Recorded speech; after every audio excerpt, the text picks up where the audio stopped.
Noong nakaraang linggo ay dinaglarang walang pasok ang mga estudyante dahil sa ilang araw na walang tigil na pag-ulan at pagbaha bunsod ng bagyong Maring at hanging habagat kung saan sa kasamaang palad ang lalawigan ng Laguna at mga munisipalidad ng Metro Manila ay lubhang nasalanta.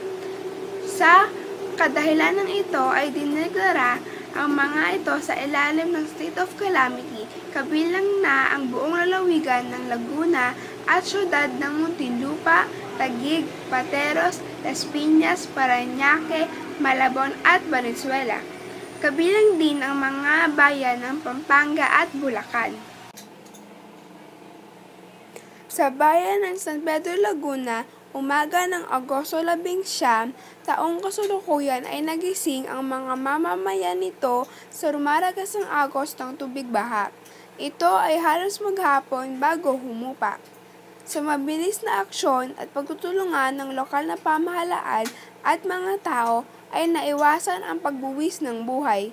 Ngunit malaking halaga ang nasalanta at maaaring matagalan bago makabawi ulit sa kabuhayan ang mga mamamayan.